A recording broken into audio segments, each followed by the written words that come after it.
The show starts in 10, 9, 8, 7, 6, 5, 4, 3, 2, 1, go.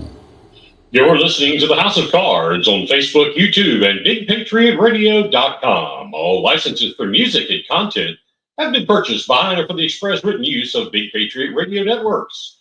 All information, opinions, and topics are for entertainment purposes only and do not expressly represent the opinions of the show's host and or producer. Sit back, relax, and enjoy.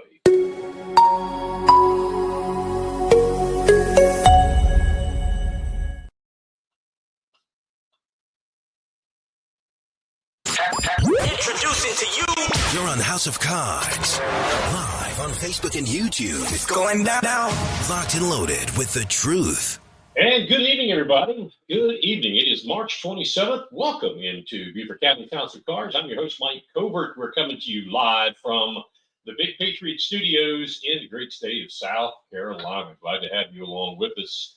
No matter where you are, we want to welcome you to everyone watching on Facebook, YouTube, and those around the world listening on www.bigpatriotradio.com.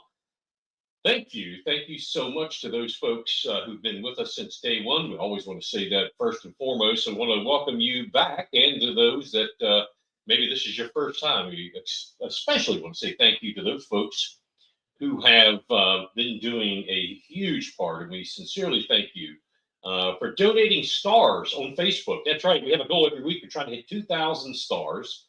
For tonight, we weren't here last week, so we're not going to double it up. We want to hit 2,000 stars. That kind of help keeps this show going and keeps people coming on and all the stuff for investigations and so forth to keep this thing on the road. We have hit that 2,000 mark usually every other week or so. So again, thank you to those folks who do that. We also have a Venmo account you see scrolling there on the bottom of the screen if you'd rather do that. We also appreciate that. Let's see, Nash, we were off last week, but the number one song last week was Pretty Liar by Shania Twain. And during our last show, Beaufort, South Carolina, again, was the number one listening city. Bluffton and Lexington, South Carolina, came in number 2. And rounding at the top 4, looks like that was, how about Rankin, Georgia, rounding at the top 4. Locked and loaded. Let's go. Big Patriot Radio. Blues, news, country pop, and classic rock.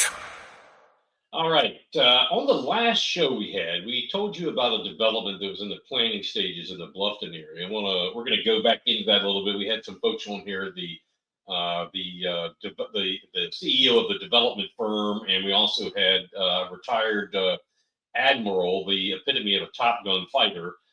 He's the founder of the foundation with that. We'll go into that here in just a minute. Don't forget, we want to hear from you. So, go into your chat bar, your chat room, whatever it is, in what you are watching us on, and enter. If you have a question, you want to talk about something, feel free. You have a comment, a question, complaint, it's free. It's free to express your opinion. We want to hear from you, so please join in with us. So again, anyway, we had the developer on the show, and again, I can't say it enough, the much esteemed retired Admiral John Stufflebeam, the epitome of a Top Gun fighter, if there ever is one. He was a pilot, man behind the foundation working with this development. We're going to go into a little bit more detail with that. We learned a little bit more, talked to some folks, especially had a email and chat conversation with someone.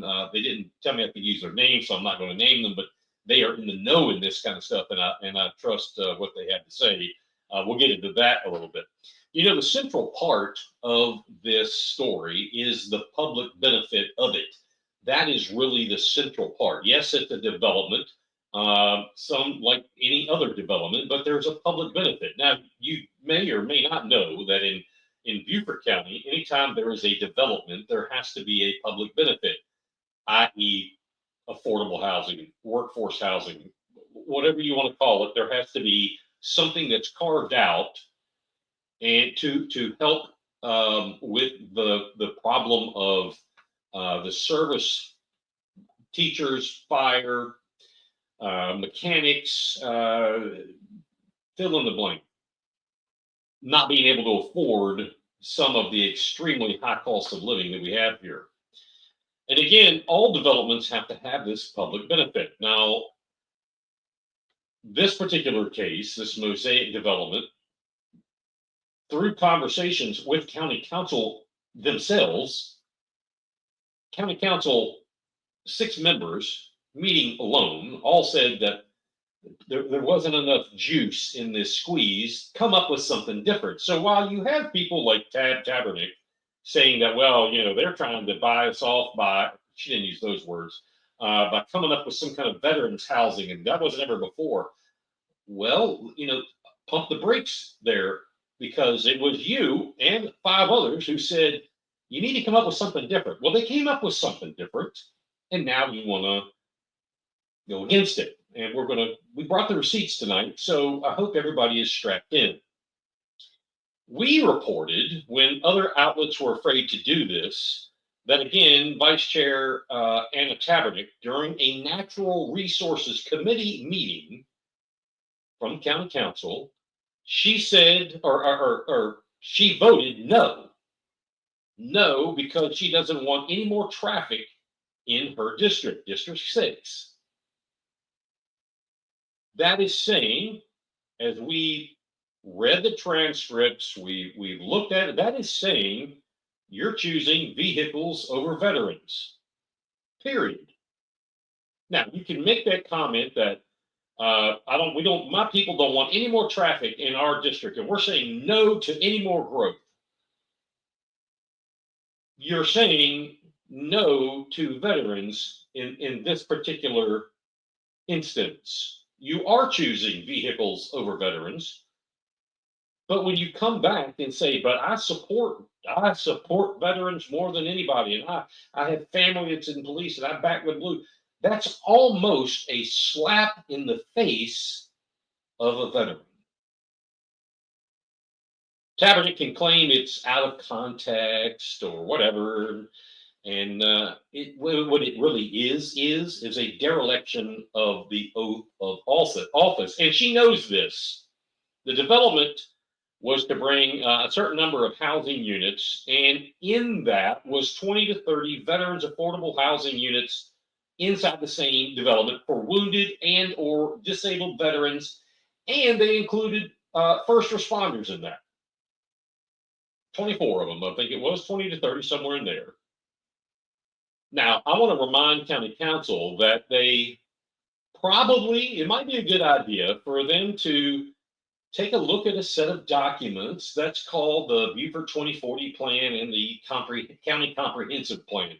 Pretty important documents that they, County Council, use, and the Planning and Zoning Department also use.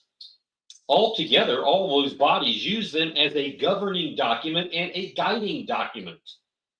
We hear so often, or every so often, from people on county council or other town councils or school boards that we have to go by the governing documents. And I understand that, and I respect that. But don't go by them when it's just in your favor. You have to go by them when it's not in your favor of what your ideology is. It shows the county council or the county comprehensive plan in this Beaufort 2040 plan and its predecessor documents show that State Route 170 is a center of growth in southern Beaufort County. And I'm speaking of State Route 170. I'm only speaking from McGarvey's Corner at the intersection of 278 all the way south until you get to and including the Route 46 170 Red Barn Circle, if you will. That's why State Route 170 was built out to 4 lanes a few years back. It is the growth center. That's why I advocated for a stoplight at the very intersection of Sun City I believe it's Sun City Boulevard, if I remember right, and somewhat directly across the street of this proposed development area. And we had it ready to go. We had Secretary Hall of the DOT through the local maintenance engineer ready to go. And somehow Tabernick has killed it. We had traffic studies done, like 4. It only got worse. The need, because of Sun City, was ready to go. I fell off council, and it has been killed. Anna Tabernick, promises made, but never kept. You know, this is Beaufort County, home to the Marine Corps Recruit Depot Parris Island, where they've made Marines for decades. The Marine Corps Air Station Beaufort, Fighter Town, USA, home of the FA-18 Hornet and the F-35. It's home to the U.S. Naval Hospital, Beaufort, and it's home to the Marine Corps Air Station Housing Post, Laurel Bay. But our county council, following the lead of Vice Chair Tabernick, is choosing cars over the Corps, trucks over troops, vehicles over veterans. But there are people speaking out against this very myopic view from county council, and here are just a couple. Like to show, maybe, show them with you, for you, to you, whatever. So let's pull these up here. And bear with me one second. We're going to get these up here on the screen. All right, this came to us from a gentleman named Brian. We'll just leave it at that. Kudos to you, sir, for recognizing the need for housing for veterans and first responders. There are 130,000 active and retired veterans in Beaufort County alone. Let me pause that for a second. There is 10% of the county's population, somewhere around 20,000, 10%, that 20,000 figure, veterans in Beaufort County. That's shocking. Back to this. In the town of Bluffton, I've seen so much clearing of trees and land to build commercial and especially apartment for profit ventures. Why not, for heaven's sake, build properties that vets and our first responders can live in, raise a family, and as they always do, contribute their efforts and skill sets to our community at large. So much of this is a win-win. Our various councils in Beaufort and Jasper counties need to recognize this and also not be swayed by developers who have been granted the right to build with no accountability as to the benefit their efforts would contribute to our community. Thank you, Brian, for that. We've got some others that we'd like to show. Let's bring up something from, see if we can, let's bring that up here.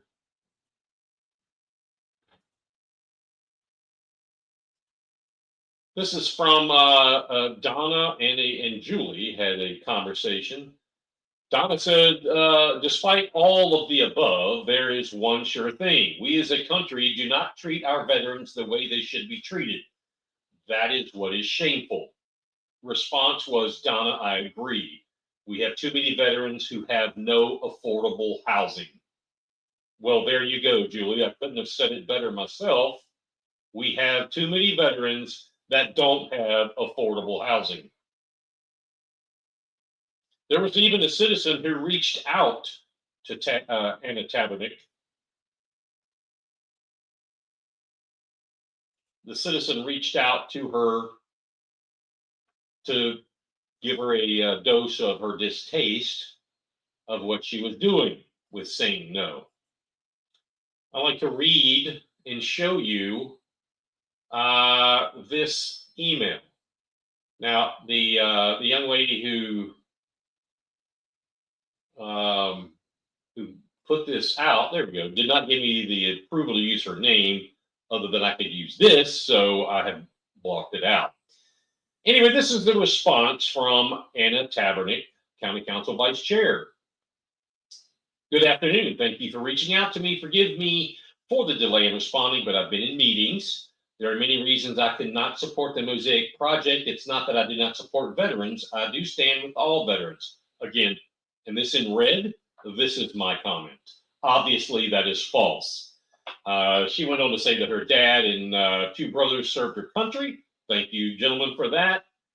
Here in Sun City, she's a staunch supporter of the Veterans Club with over 900 members. Remarks about my lack of supporting our veterans are unfounded and untrue. Again, that's obviously false. Not my words, that's yours. She goes on to say that I'm a conservative and repeatedly hear from constituents that we must control growth. One way to do so is prevent rezoning, which means a landowner has rights to use their land as it is zoned. That's not what that means, Tabernick. If they wish to use land for different purposes, they may ask for rezoning. Well, they don't ask for it, they apply for it. And this is a myopic response from someone who leads off by saying, I'm a conservative, when this is the first time she's voted conservative in South Carolina. She has, however, voted as a Democrat in Ohio, but just saying. She goes on to say that the rezoning application went before the Planning Commission in December. At that time, the commission voted unanimously to recommend denial. She says she was present, as were a few residents. You can watch the meeting. Yes, I do wish you would watch the meeting because her interpretation is not the same. My response to this, again, this is a myopic response from Vice Chair Tabernick. My question would be, why did Rob Merchant, the county planner, why did he change his mind? Why did he change his mind? I'm going to tell you more about that here in a little bit. She goes on to say the project was discussed fully at the Natural Resources meeting in March 3rd. The video is available, blah, blah, blah. Mr. Cunningham, District 7 councilman, spoke about this denial at length. My response to that is, unfortunately, Mr. Cunningham, his understanding of the natural resource policy and mission statement is in question. In other words, I don't think he, nor Tabernick, nor anyone that was there understand the mission statement, the reason why the Natural Resources Committee is there. Who does understand that is Chairwoman Alice Howard, who has been Natural Resources Chairwoman for many years when I was on council. She knows about natural resources. And Tabernick goes on to say that this particular project, the land in question, which by the way is not even yet owned by the developer, is currently zoned T2 rural. She goes on to explain the units per acre and her understanding with that. Again, council member Tabernick doesn't know the process, obviously. This isn't my words. This is her words. The process at this time is only to have concepts. No, the developer does not own the property. When a developer is coming before the county in an attempt to have a development agreement scenario, they never own the property. You don't buy the property and then try to have it rezoned or bring the concept or bring the plans to the table. You don't. That's not how this is done. This is done. You propose it. You get into a development agreement, and when you have the development agreement, then you begin. And realtors know this. That's why the Realtors Association that I have talked to is apoplectically confused why county council was taking this avenue, because it is not conservative. It is not within the stated goals of the Natural Resources Committee. And quite frankly, all the realtors are dumbfounded. Anyway, the county does not expect the developer to buy the property, then ask for approval. That is not how this works, Ms. Tabernick. The T2 rural zone, she says, is intended to preserve the rural character of Beaufort County. Stop right there. Because, again, in the Beaufort County Comprehensive Plan and the Beaufort 2040 Plan, it explains the zoning character of 170 from McGarvey's Corner, or 278, all the way to the Red Barn Circle. This is not the rural part of the county. I believe, as you see in red, this quotation, is due to a failed referendum. What are you talking about? I'm calling this, is my opinion. I believe she's taking, and maybe some others are taking this stance because they didn't get their way with the failed referendum, i.e., let's call it payback. Further down her letter, staff noted because of proximity to Bluffton and major designation commercial area, blah, blah, blah, the town of Bluffton is better positioned to serve this area. Okay, we're going to pass the buck. The county council representative in the adjacent, across the street district is going to pass the buck on the property to the town of Bluffton. This is a statement from a bureaucrat on a mission of payback, in my opinion. She's copied it, again, in my opinion, to pass it off to a municipality. What's interesting is that right next door to this property, you may not know this, but there is a car spa being built. It's a multi-story, I understand it to be 4 stories, that will have, for $550,000, you can have X amount of square feet and park your car, whether it's a piece of shit car or you've got 5 Lamborghinis. It's up to you. You will also have a cigar lounge, many amenities. It's a car spa. Interesting. Anyway, further down,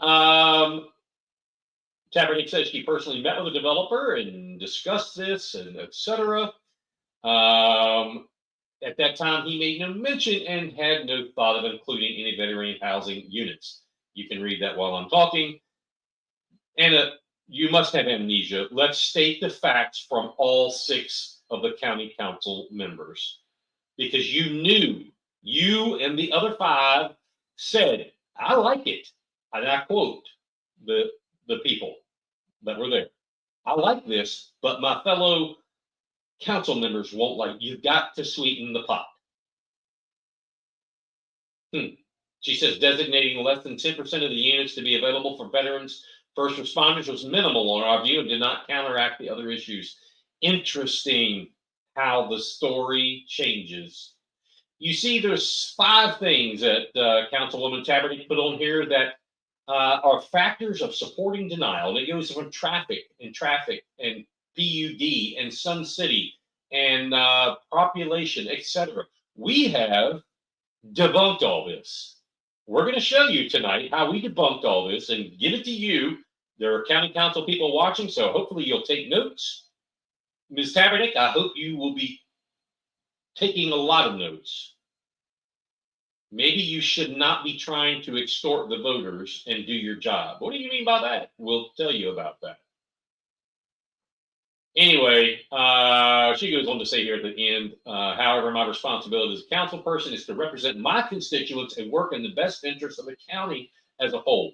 Quotation marks, I'm showing you best interest of the county. There's your proof. She is there for the county, not the constituent.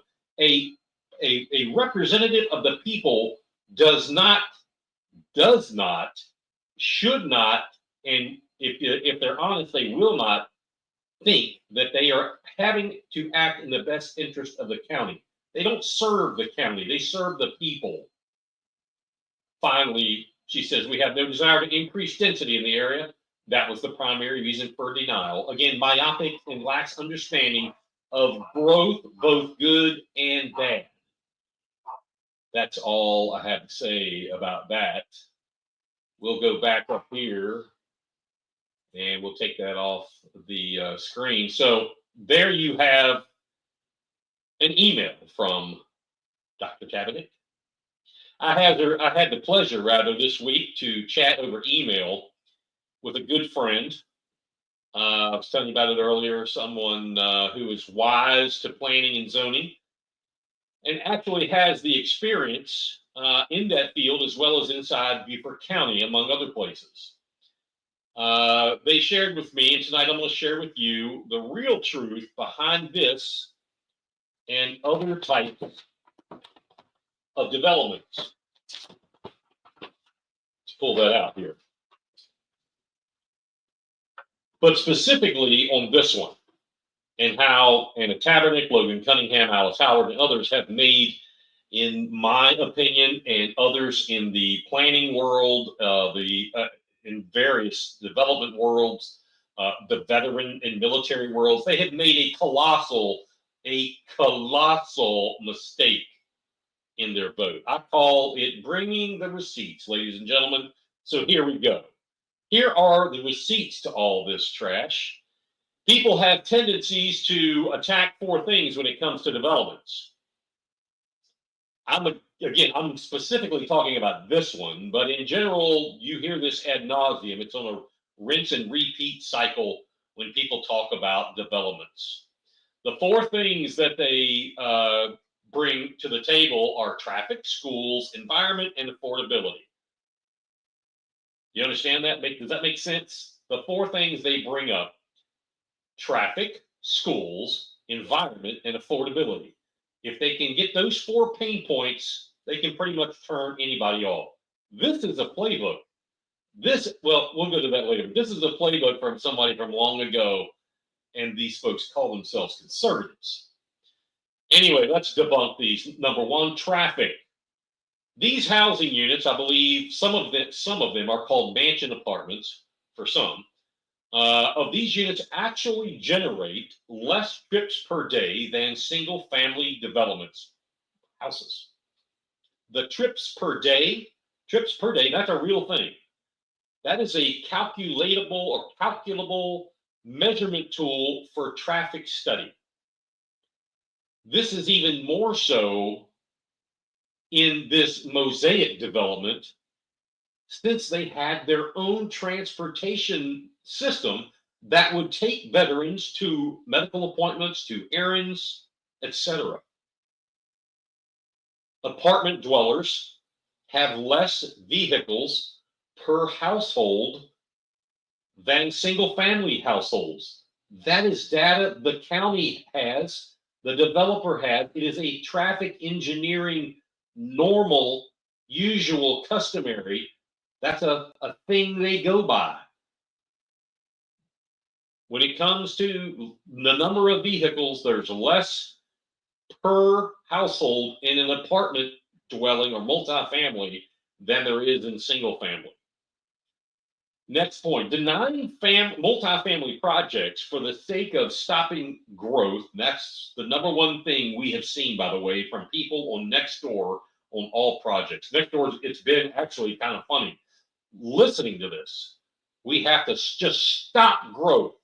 The name of the program tonight was, is Beaufort County closed? I mean, these people want to put a gate up at exit 8, and you can't come anymore. I was the last one through, and nobody else. Decreasing traffic actually has the opposite effect in reality, because the same number of people are moving here regardless. I understand you. Most people moved here. There are very few people who are from here. Those who are from here, yes, it looks, I've been here 30 years. It looks drastically different. I moved here. Everybody on my street moved here. Okay? We all moved here for a reason. Because somebody came last, that's not shutting the door. They're going to keep moving here regardless. Period.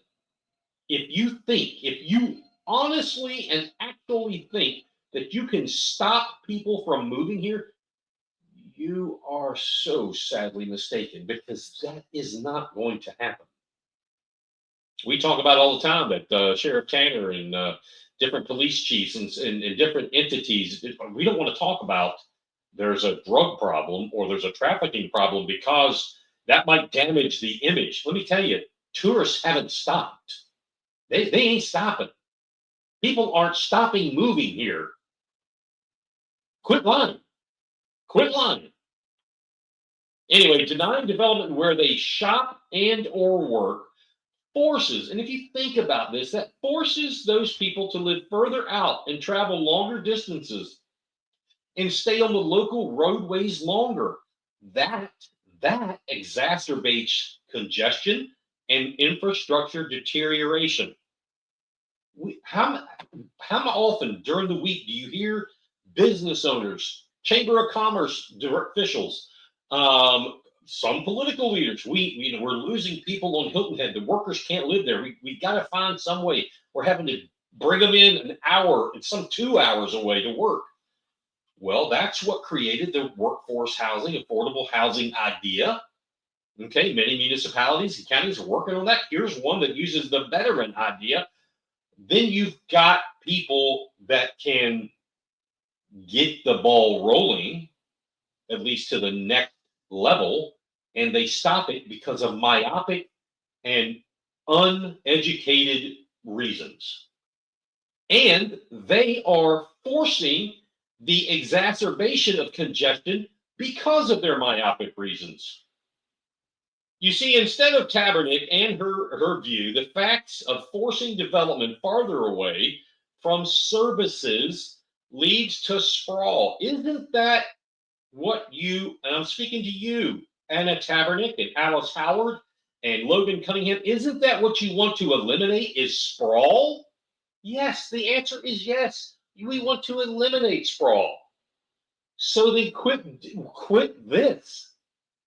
Quit pushing development further away. You are creating sprawl. That's right. I said that. Ladies and gentlemen, Anna Tabernick, Alice Howard, Logan Cunningham, whoever else voted to kill this, are asking for sprawl.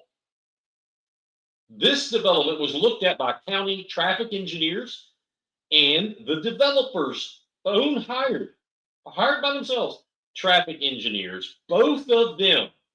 Fact, the receipt is right here. Both of them reported out negative traffic impacts, period.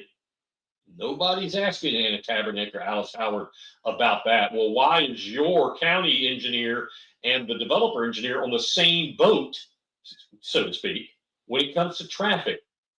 They're not asking that, and they're not telling you that because they don't want you to know that. Next subject is schools.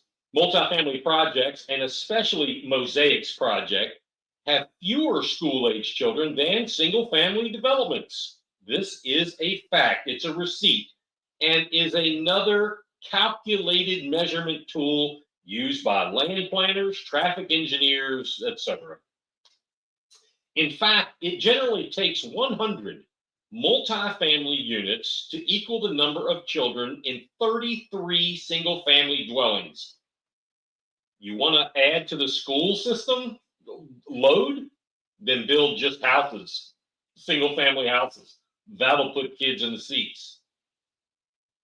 Here's the kicker, and they won't tell you this because they don't want you to know this. They know it. They don't want you to know it. Multifamily dwellings pay more school taxes than owner-occupied single-family dwellings with fewer kid impacts to the school system. That's non-owner-occupied dwellings in South Carolina pay school taxes on the debt and the operations, while owner-occupied dwellings pay school taxes just on the debt. That's the 4%, 6%. If you live in an apartment, you pay 6%. Or if you own the apartment. If you own a house, you pay 4%. You're only paying school debt. They're the owner of the apartment. They're paying debt and operations. Denying this development is defining development as this is removing tremendous amounts of funds to the school district each year. So when you think of schools, don't just think about, well, there may be this many kids, which we just proved to you. We just debunked the idea that this is going to add to the load of the school. This would help the school system out financially and reduce the burden on everyone else. Okay, so the environment. Saying this development in Beaufort County will negatively impact the environment is about as absurd as it gets. Beaufort County and all of the larger municipalities in this area, in and out of Beaufort County, they have to comply with something called the National Pollutant Discharge Elimination System, NPDES. That requires stormwater plans and permits before development construction can start. Now, side note on that, I am super proud and continue to be honored to have been a member as co-chairman of the National Association of Counties Clean Water Reauthorization Committee in 2017 and 2018, where myself and the gentleman was from Calcasieu Parish in Louisiana. We rewrote the authorization to keep the Clean Water Act alive to protect citizens, counties, municipalities from the overbearance of the federal government, having to deal with water boundaries, responsibilities of development, and so forth. You see, this federal law further requires periodic governmental inspections during the construction, and if found to be out of compliance, stop work orders can be issued, etc. They won't tell you this because they don't want you to know this. Beaufort County, Jasper County, and all the other the municipalities throughout the two counties joined together years ago. It was like 2017, 2018, about the same time, and they signed on to a regional. They signed on to a regional stormwater agreement. Actually, I think this was in 2019, 2020. This group, this regional stormwater agreement, was set up through a intergovernmental group that I, along with town councilman Fred Hamilton from the city of Bluffton, we formed the SoLoco group. You may have heard about it on the news or here and there. SoLoco, Southern Low Country. The SoLoco group is all of the counties, all of the municipalities, the larger ones, coming together so each other knows what each other's doing to create better development agreements, to create better stormwater, to create better solid waste, etc. Myself and Fred Hamilton created that group. The county signed off on this stormwater agreement, regional agreement, which is even tighter than the federal government's. An excellent representation of these very tight stormwater agreements is if you're on 170 from 278 and you're heading towards the Red Barn or 46, and you look off to your right, there's where the power lines have been rebuilt and stuff going on there. There are like 4 or 5 places that are they're you can call them retention ponds if you want to.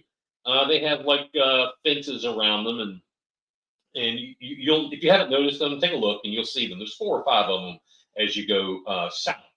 Well, what they actually are, they hold stormwater runoff, yes, from around it, but the natural hydraulics is from the other side, or the northbound side of 170, actually flows across or under, in this case, 170 to those retention areas. When the stormwater is in the retention area, they're deep enough to where the sediment falls to the bottom of the retention pond. As it fills, the stormwater then it goes over a weir, and it's very, very large, like this big rocks, and they're deep, and it has to flow over the weir, cleaning the water again. So when the stormwater, then it comes out of those retention ponds and across the weirs and blah blah blah, you have practically clean water. You see, this environmental impact argument has become the mantra of local environmental Nazis, if you will, in the form of the Open Land Trust, the Coastal Conservation League, and the Environmental Law Center. That's right. Those folks on county council won't tell you that because this is a big, big, big coffer. It's a big coffer. This is all said to mean this. Yes, we all want to protect our environment. No doubt about it. And there are things in place just to do that. The groups peddling the environmental scare are not telling the truth, and they're not providing the truth. They have deep pocket contributors, and quite frankly, they know the truth, but they influence people on places like county council, maybe, to sway the vote. I've seen it. I've been there. Affordability. Denying these type of projects drives up the cost of housing for a large segment of the population and costs them even more when you consider the amount of time they lose driving long distances and the cost associated with the long commutes to work and services like grocery stores, banks, doctors, etc. It's common sense. Chairwoman Alice Howard led the initiative. That's right, she led the initiative to start the Beaufort Jasper Affordable Housing Trust Fund. Again, I was there when this happened. I was one of the votes that approved sending $100,000 to kick it off. She led the effort. She was the catalyst to get the Beaufort Jasper Affordable Housing Trust Fund started. And now she is denying projects that could help the affordability issue? How insanely ridiculous is this? I mean, not to mention the fact this just speaks volumes to the question, is Alice Howard acting for the people or for her big pocket supporters? That's right. Is she acting for the people or is she acting on behalf of the Coastal Conservation League or the Environmental Law Center or the Open Land Trust? My source on all of this, and I know they're watching right now, and I want to thank them for this brief that they sent to me. My source tells me there's information that these denials from the Natural Resource Committee could be occurring as a, well, let's call it a retribution for the failed 1-cent transportation sales tax referendum. I said this a little bit earlier. So now I'm giving you these pieces to this puzzle, and I hope you're putting these pieces together. Let me know what you think as you put these together. The retribution possibility for the failed 1-cent transportation sales tax referendum, because the county planner, Rob Merchant, changed his recommendation on Highway 170. Is it possible the rezoning was changed by him? It went from A to B only due to the failed referendum? Could this be true? Well, it wouldn't be the first time I've seen something like that. I've watched it. County council members, especially the 4 or whatever of you that I have talked, yes, 4 that I've talked to, 6 that were no votes, but the 4 that I've actually talked to, who have said Rob Merchant is performing at substandard levels. Are you hearing this? If you said that you feel Rob Merchant is performing at a substandard level, and now the possibility, allegedly, or just supposedly, could he have shit-canned this project because of a failed referendum question? Wow. Anna Tabernick, you were the one who said back in, I think it was October 2024, right before the election, you said, quote, if you don't vote for this referendum, we will just have to raise your property taxes. And then Mark Lawson and Logan Cunningham agreed verbally with you. Just, I don't want you to be out on that island by yourself. So, Councilwoman Tabernick, is this your payback for not getting the votes? I mean, that was sort of a threat or an extortion attempt to tell the voters, you either vote for this sales tax referendum, which failed miserably, or we're just going to raise your property taxes. Lawson, Cunningham, would you care to share your opinions, since you agreed with Anna Tabernick that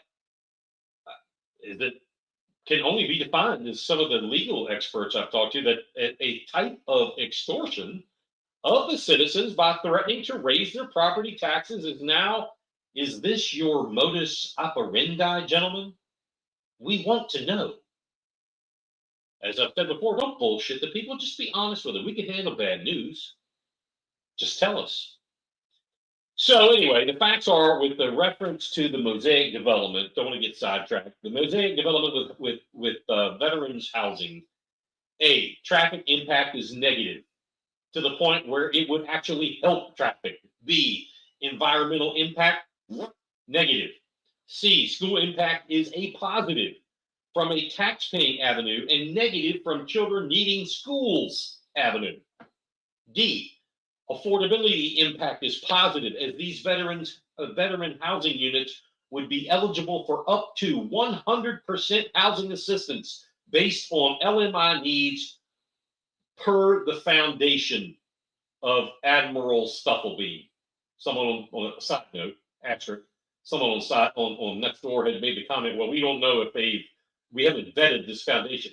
I don't know that it's any of your business to vet the foundation. That's not how this works. What am I on, D or E? Public benefit is off the scales on this, ladies and gentlemen. Again, all developments must have a public benefit. Affordable housing, workforce housing. This one just got more creative. I don't know who came up with it, but somebody got more creative. And Tony Bastardi and John Stubblebeam said, hey, let's create a wounded and disabled veteran housing public benefit. And I walked away going, why in the hell did I not think of this? Brilliant. It's brilliant. What a public benefit. So anyway, finally, to the folks who I read comments from, that we need to stop, quote, we need to stop all more building. We're closed over. Again, as I said a few minutes ago, a half hour ago, that's such bullshit. There was not a gate blocking you on exit 8 from the last guy that came out, and there's not going to be one after you. Growth is part of life. Proper growth. Good growth. That all leads to life, ladies and gentlemen. Growth leads to life. No growth leads to death. You want to kill Bluffton? You want to kill Beaufort County? Continue down this path. When you have no one to fix your air conditioner, when you have no one to teach your children, when you have no one to paint your house, when you have no one to clean your house, when you have no one to put out the fire. Do I need to go on? That's what's going to happen. That's what's going to happen if you continue down this road of it's bad for traffic, it's bad for schools, it's bad for the environment, and it's bad for whatever affordability. That's all horseshit. We just displace that with this development tonight. It's been debunked, fact-checked. Call me Snopes Jr. Those of you, the vast majority on here right now and in the future, you need and you require goods, services, etc. That requires housing. I'm sorry. It is what it is. If you think that, well, all the mechanics, they'll live in Georgia, and the cooks, they'll live, in Allendale. There's a point, and let me tell you right now, Hardyville in Jasper County is laughing their ass off right now because they are putting in infrastructure for goods and services workers to take care of their people. Do you think they're going to come to Bluffton to work when they can do it outside their door? If you want to kill Beaufort County, let people like Tabernick and Howard and Cunningham and Lawson and these naysayers to a good public benefit, let them continue. Mark my word, they will kill Beaufort County. You kill growth, you kill the county. To those of you on county council, those that still remain out here, if you choose vehicles over veterans, keep on voting no. If you choose to do what the big pocket environmental groups tell you to do, and we all know they do, they got pissed at me because I told them to go pound sand. Anyway, just keep voting no then. If you believe in extorting your constituents to raise their property taxes because they voted no to $950 million of higher taxes, as Anna Tabernick said she would, keep voting no. However, if you believe in the Soloco regional effort and plans for regional growth, then stop this insanity and allow these people to begin a development agreement process. That's it. That's all you have to do. You may know I have not said go forward. Don't even just Let them start building the houses. And I think you need to do the mission statement and have the development agreement committee. That's what the Natural Resources Committee is there for, is to begin the development agreement process. If you don't come up with an agreement, parties shake hands and walk away. We did that several times with Hilton Head National. Some of you on county council that are watching remember that. Some of them are also gone. That took a long, long, long time of, we want this, we want that, we'll do this, we'll do that. That's how it works. There was two times where we both walked away and said, we need a timeout. Maybe this is not going to happen. Anyway, if you believe in that Soloco regional effort and plans for regional growth, let them begin the development agreement process. If you believe the Clean Water Act is in place to protect citizens, counties, municipalities from bad development, then stop this insanity and allow these people to begin a development agreement process. Final thing, next step. So what do we do here? What do we do next, Covert? Where do we go? You see, it is my guidance and my suggestion to all of County Council that beginning the development agreement process, it's the duty and it's the requirement of the Natural Resources Committee. That is their duty. That is their charge. Set that up, Chairwoman Howard. Assign a committee. I'm not telling you who to assign, but assign a committee that can handle this. You know what it takes. You've been there. Brian Flewelling and I have been there. Tabor Box has been there. Jerry Stewart was there. We sat on these committees. Set the committee up. Get to the table and work this out. Either make an agreement or walk away. We couldn't come to an agreement, but at least you gave them the opportunity that your mission statement says. Administrator Michael Moore, you have a duty here as the chief executive officer of this county to insist that county council follow the mission statement set in its records to begin the development agreement process. Again, at that time, nothing able to be agreed upon, then so it is. It is what it is. Not doing your due diligence is a perfunctory dereliction. You like that word? Perfunctory dereliction of your oath of office and your promise to voters. Turn up the radio. Bringing you the best selection of hits for your listening pleasure. Yeah, so let's get into it. BigPatriotRadio.com. All right, we're coming out to turn 4, and it is almost straight up 8 o'clock. Real quick, got a story for you from the city of Beaufort. As reported in the Beaufort Insider, that's BeaufortInsider.org, Terry Chappell is the reporter in this article on 25 March, titled "City Councilman Under Fire for Military Uniform Violation, City Manager Appears to Have Broken City Employee Handbook Policy."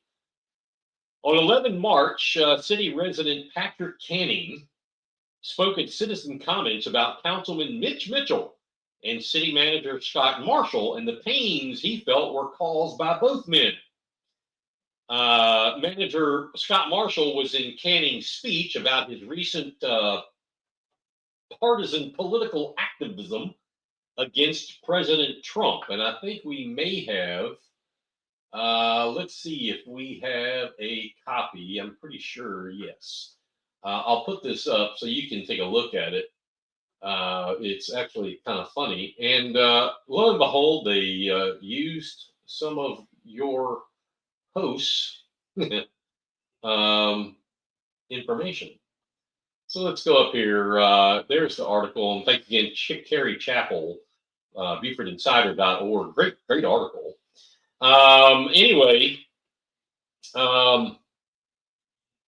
again, Manager Marshall was in Canning's speech about his recent partisan political activism against President Trump.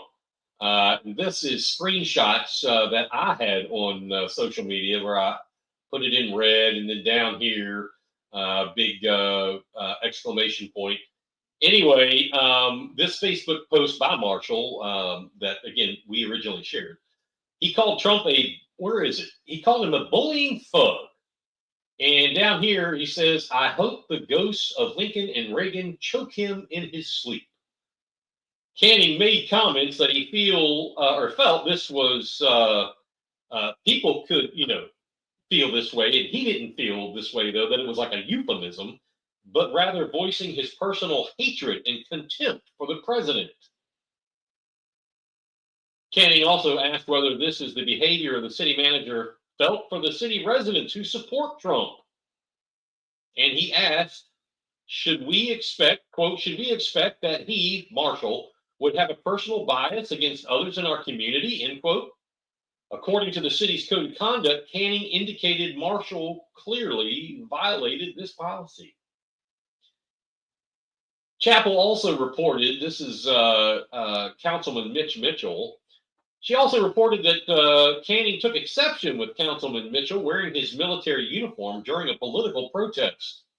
Canning said, quote, in my opinion, this gives the appearance of a violation of Beaufort City Ethics Code and the Nonpartisan City Council. Additionally, it appears to be a clear violation of the Department of Defense Code 1334.01, where it states, quote, wearing of the uniform. In paragraph 1.2.2 of the DoD instruction 1334.01, it clearly states, according to Canning and confirmed by myself, that military uniforms are not to be worn during or in connection with furthering political activities.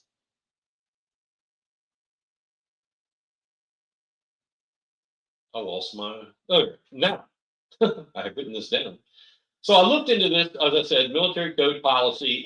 Canning's statement does seem to be quite clear. Chappell, put this over here. Chappell reported that during the 11 March meeting, that this must have really pissed off Mitchell, Councilman Mitchell, enough to have him bring out his phone, his smartphone, and start videoing Canning's comments. Mitchell got hot under the collar enough that he made a public comment retort to Canning, which I'm letting you know now, that is something not generally acceptable and frowned upon in political circles. Mitchell started his comments with, and I quote, it pains me to see where my country is, still mired in race-centric conversations, referring to recent executive orders signed by President Trump that are aimed at curtailing DEI policies from the Biden era. Mitchell cited his 40-year military career and said, quote, it's my uniform. I'll wear it whenever I want, end quote. So here's my commentary on that. I don't usually pass judgment on something like this, but I will say this, and don't get me wrong, Mitch Mitchell is one of the finest men I've ever met. The finest men I've ever met. But, sir, I believe you are wrong. That is not, I will repeat, that is not your uniform. That is the uniform of the United States of America. And as an officer of the military and with the oath that you swore, you should know better. You should have done better. And we both know this. Locked and loaded. Let's go. Big Patriot Radio. Blues, news, country pop, and classic rock. All right, final thoughts. I want to remind everyone about the upcoming county council meeting. I believe it's going to be April 21st at 6. I encourage all of you to be there. Speak out on citizens' comments about this abhorrent treatment of veterans, of citizens, of taxpayers by the electeds. Bring a sign. If you don't want to speak, that's cool. Not everybody likes to do that. Bring a sign. Show your disdain for Councilwoman Tabernick and others that are killing this county. Call them, put it on social media, do your share to spread the word. Why? Because there are council members who literally think, and that someone told me, that you don't exist out there. I'm telling you, you don't exist because they don't see you or hear you making the same stink as those who oppose. this is the same thing as always. It always happens like this. Anyway, that is where we are tonight. That is where we are. And want to thank you for tuning in tonight. Try to help the 2,000 stars mark by now. If you're on Facebook, to head over there and send us some stars. We appreciate that. Go to the Facebook links where you're watching, or write down the Venmo number you see coming across the bottom of the screen here in a second.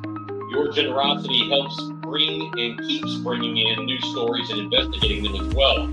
We're not going to be here next Thursday, taking another week off, but after that, the following Wednesday or Thursday is at least a full hour show concentrating on the Emily Hollis abduction story. And boy, oh boy, we have some information coming out of that story that is going to blow your mind. It's going to piss you off, and it's going to make you want to go hug your kids a little bit closer tonight. Stay tuned for that. We're crossing our T's and dotting our I's as we get further, but you are not going to believe where this story has gone, where it's headed. All that coming up in 2 weeks here on the Beaufort County House of Cards. Until then, be safe and watch your six.